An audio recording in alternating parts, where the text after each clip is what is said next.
Okay, this is now tarot lesson number 74. And I'm supposed to get the basement fixed on Monday. The builders are supposed to come. So we'll see. So if you remember last time, I drew a fence, right? And on one side here, I put astrology, and on one side was the tarot. And astrology looks so appealing and like it's the answer to everything. And what you find in a lot of books, and quite early on when people talk about saying you ought to combine astrology with the tarot, they talk about how there are 4 elements. I'll do F, A, E, and W. Fire, air, earth, and water are the 4 basic elements. So, and because there are 4 elements in astrology and 4 suits in the tarot, they say that each of the suits corresponds to one of the 4 elements. So if you've got cups, that corresponds with water. So instead of talking about cups, you talk about emotion and whatever else cups happens to represent. So one of the things is air.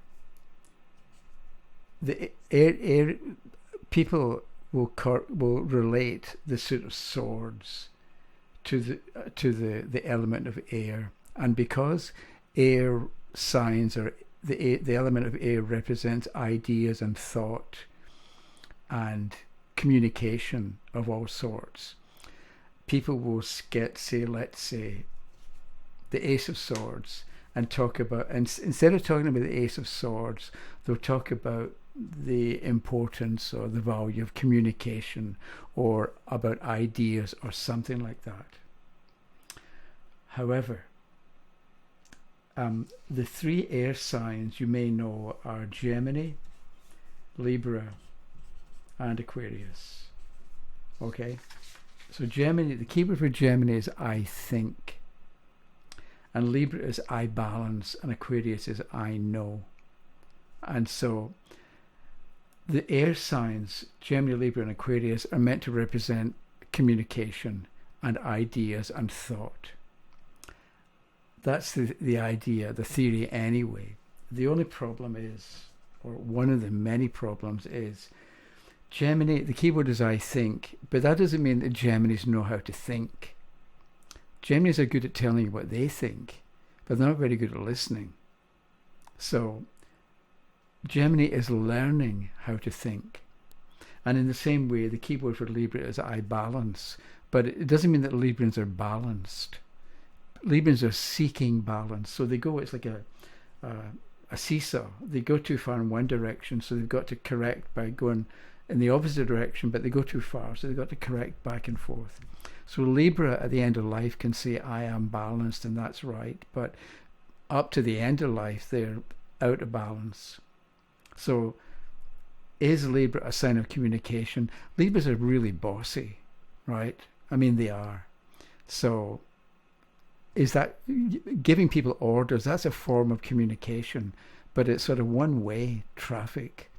And communication seems to involve partnerships and other people. But Librans, basically, they talk, but they're really bossy. And Aquarius is just weird, right? So, by all means, if you're going to look at a horoscope, you can look at the air signs, Gemini, Libra, and Aquarius. But if you're looking at the tarot, what's wrong with looking at a sword as a sword? The thing is, your next door neighbour who knows nothing about the tarot or astrology understands what a sword is, and they can make sense of it. So if you talk about, if the Ace of Swords comes up, instead of immediately transferring or translating swords into the element of air, which is communication and blah, blah, blah, why not just talk about a sword? So the Ace of Swords, it's the beginning of cutting. So you're meant to, depending on the question, you're supposed to cut out what doesn't belong, or be clear about what it is you want to keep and what you want to get rid of.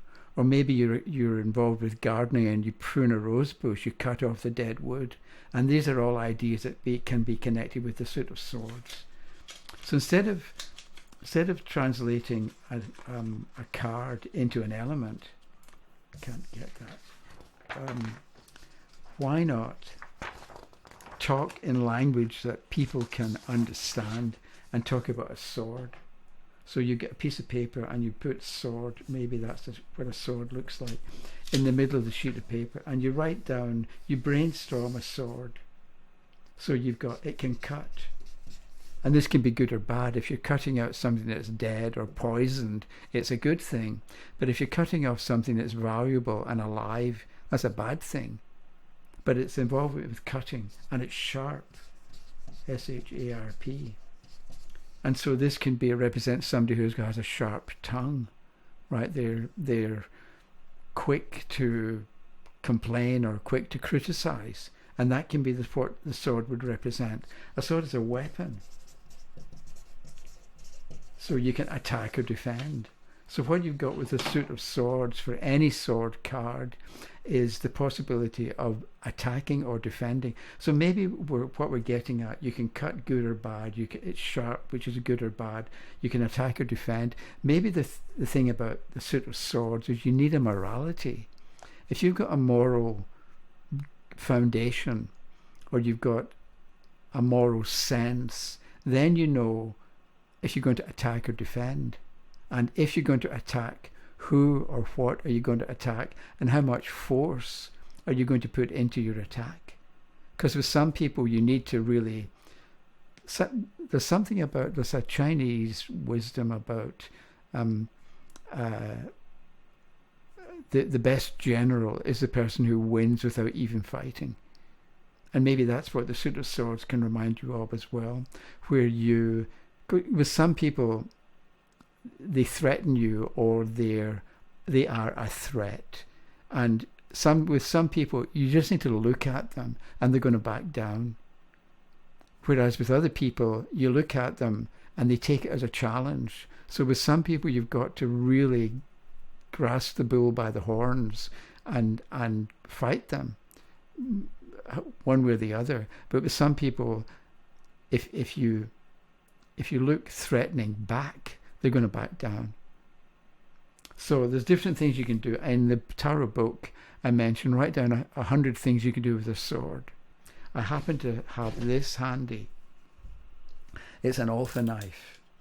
You know, you use it for cutting drywall. Not that I'm going to cut drywall, but so this can be the suit of swords. So you're shuffling away, or you're turning a card, and the person talks about, maybe you get the Ace of Swords upside down, and you remember, it comes to mind that you cut yourself with an alpha knife once.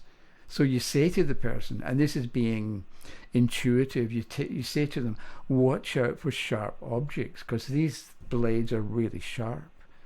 And because you, the reader, remembered cutting yourself because you were careless, or you weren't really focusing on the sharpness of the blade, you were thinking about something else and cutting, and you cut yourself by mistake.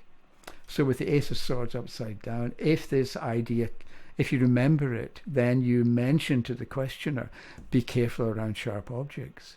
Not that you're putting a bad idea in their mind, you're just alerting them to the fact that they might be careless around sharp objects. And if they are, don't be surprised if you end up cutting yourself. So there's different forms that the sharpness of the blade or the weapon can take. And you think about that. And because you're talking about cutting and sharpness and attack and defense, everybody understands that. So you can talk to me about attacking and defending, and I know the circumstances of my situation and who I'm going to be dealing with, so I can make sense of the idea of, do I feel confident enough that I can take on this other person, or should I back off for the time being and gather my strength, and then later maybe I'll take them on, but in the meantime I don't want to attack them. I'm going to hold back. But because you're talking about swords, and I know what a sword is, I can make sense of what you say. And in the same way, if I can get this card off, I picked out 4 cards. Batons. What's a baton? Again, you can do a little baton. like that on the center of a piece of paper and write down what you get from looking at the baton. It's wood, it's solid. It can be used as a weapon as well, but not the same kind of weapon as a sword, because it's more like a club. And it's not sharp, so you can hit people over the head with it and maybe knock them out, but you can't cut them easily with a baton. So it's a different kind of weapon maybe. But you can also look at the baton as a walking stick. S-T-I-C-K, a walking stick, which is, if you've ever been for a long walk in the countryside and you've got a walking stick, you can go much further with the aid of a walking stick than you can on your own. It's just because it's 2 feet, right? But it's like having a third leg or a third foot when you use a walking stick. So the idea of batons can be something or some object that is going to make things easier for you. So and again, a neighbor who doesn't know anything about anything can understand a stick, because with the 4 suits, you've got 4 objects. You've got a baton, a cup, a coin, and a sword. So we've got a coin, and interesting, we've got a 5-pointed star inside the coin. So coin is money, right? Put a $1 bill here, a sign for $1. But it's also values, what you care about, because you're something you can buy. Are you going to spend the money on that object? Some people like to buy the best or top of the line stuff. Other people prefer to go to a dollar store and buy something that is temporary but will do for the time being. Whereas other people don't like to spend money on cheap stuff because it's going to break. They would or like clothing. Some clothing stores are cheap, and the clothes don't last. So do you go to there and have a change of wardrobe regularly, or do you buy expensive clothing that you're going to wear for years? And that's value, and that's what you care about. And this can be shown by the suit of pentacles or coins. And also we've got here, if you look at that, we've got the head above here, and we've got 2 arms or 2 hands and 2 feet. So here with the suit of pentacles upright, the head rules the hands. So the head controls your mind, your ideas, to control what you do and also where you go. The arms, the hands representing what you do, and the feet representing where you go. But if the pentacles are upside down, then you make bad decisions, because your mind, your head, your thinking is not in control of your actions or your direction. And the last thing is cup, which should be, yes, a few cups. Okay, so what can you do with a cup? It can be a cup of tea or a cup of coffee. So the suit of cups can represent a friendly chat around a kitchen table or in a coffee shop. But cups can also hold wine. So maybe cups can represent celebration and drinking champagne to celebrate something, a memorable event or a circumstance. But the cup's upside down. You drink too much. Don't drink. Don't know when to stop. And today happens to be Saturday, and tomorrow happens to be the final of the World Cup, France versus Argentina. So a cup is a World Cup. So a cup can represent success or triumph or the winning of a game or the top individual or the top team in a competition that began with more than one team or one individual. So it can represent public success or public recognition, because the captain of the winning team is going to be presented with a cup, and people will cheer or they'll boo if it wasn't their team, but nevertheless it's public recognition of excellence or success or victory in some kind of way. And because we're looking at the actual object, the cup, the coin, the sword, or the baton, everybody can understand that. We're not taking cups and translating it into water, and water signs and what they might represent. And we're not talking about pentacles as being thoughts and ideas.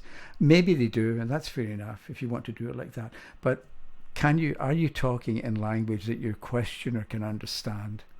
And I think in a lot of occasions when you talk about pentacles as being air and air signs, you're not going to be as clear. It's not going to be as clear to the questioner what the answer is. It can sound good, but from the point of view of first-hand understanding on the part of the questioner, I don't think it works as well to translate the object, the coin, the cup, the baton or the sword into one of the four elements. Okay, that was it for today. So what am I doing apart from putting these cards back together?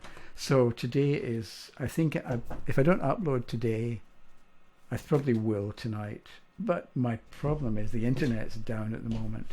There was a power cut this afternoon. The power just went out for several hours, and now the power's back on, but the internet isn't. So I may, if I can, I'll upload this tonight. Otherwise, it'll be tomorrow. So have a good day. Thank you very much for watching, and I'll talk to you again. Okay, bye bye.